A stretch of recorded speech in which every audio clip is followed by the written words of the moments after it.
Truth or fake brings us Vedek Bahel here in the studio. Good evening to you, Vedek. The Egyptian Football Association says it can't remain silent after being eliminated from the World Cup against Argentina. It was a sensational match, but it's brought up certain controversies. The Egyptians are calling for an investigation into what they describe as double standards in the refereeing in the game. Tell us more about this.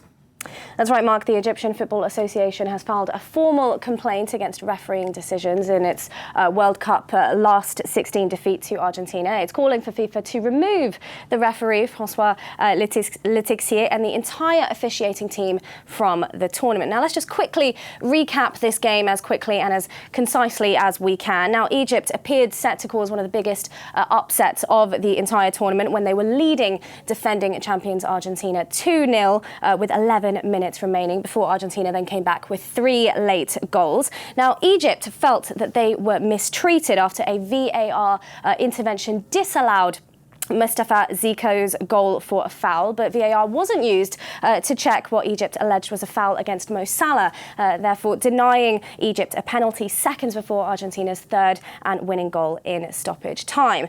So that is the issue, and this is what coach Hossam Hassan has to say. He claims his side was cheated out of a quarterfinals place and that his squad is being victimised by a body that has favoured Lionel Messi and Argentina to advance. Now, he says, "We have been cheated unfairly. We have suffered injustice. Perhaps they wanted to keep the world champions in the competition. Perhaps they wanted Messi to stay in the running. In football, there are sometimes external factors that go beyond the technical aspects. The world champions, i.e. Argentina, have received support at every level." Now, Egypt's Football Association, let's go back to that complaint there. Well, it says that multiple decisions directly influenced the outcome of the game. It called it blatant errors and insisting on not reviewing some of the footage. And Mark, it's alleged the crime of discrimination against the Egyptian national team.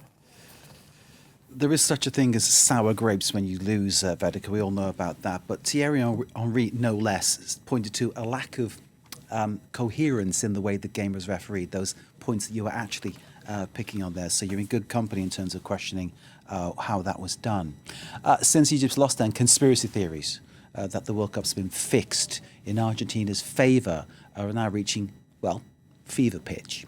That's right. It's not just the Egyptian team, it's supporters and football pundits, as you mentioned, but fans all around the world are taking to social media to complain of unfair refereeing in this game. Many users online pointed to inconsistency in the refereeing decisions, saying that the referee failed to apply the same review for other suspected fouls that could have disallowed Argentinian goals. And they pointed out that if VAR was used frame by frame to rule out Egypt's goal, it could have been used the same way for Argentina as well. Now, this 2026 World Cup has already been plunged into an integrity crisis since Donald Trump claimed he got a suspension for US striker Folarin Balogun overturned. And many internet users claimed that Argentina has been favoured in previous matches in this World Cup after Messi avoided a red card in last week's game against Algeria after he appeared to rake his studs down the back of Issa Mandi's leg 32 minutes in. And scores of social media users compared this incident to the immediate red card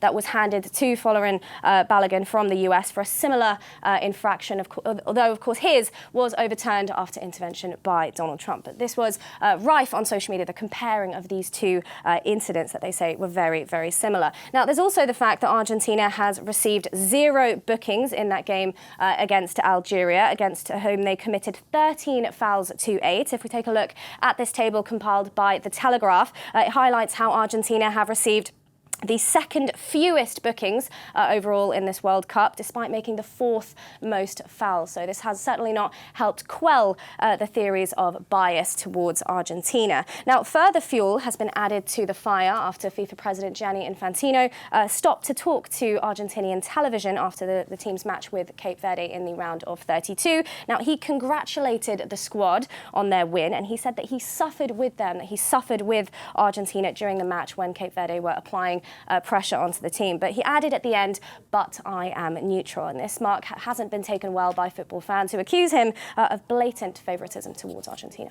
I tipped Cape Verde before the tournament to do well. I tipped to qualify and everybody laughed at me. They nearly beat Argentina, and some say they should have beaten Argentina.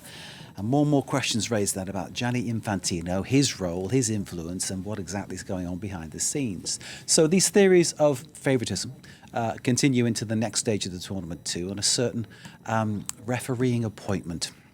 That's right. FIFA has also been criticised for more perceived favouritism towards Argentina after it was announced that for Thursday's quarter-final game between France and Morocco, it had appointed an all-Argentinian officiating team. We can see all those names here announced by FIFA. Now, this has been slammed by football fans around the world, given that France, alongside Argentina, are considered some of the favourites to win the title. And there is, of course, an intense rivalry between the pair on the pitch. Now, speaking for Les Bleus, however, is Didier Deschamps. He insists that the team are not stressed about this, that he's not concerned, although he did say that there are always decisions that can spark debate. But overall, we just have to deal with it, he says.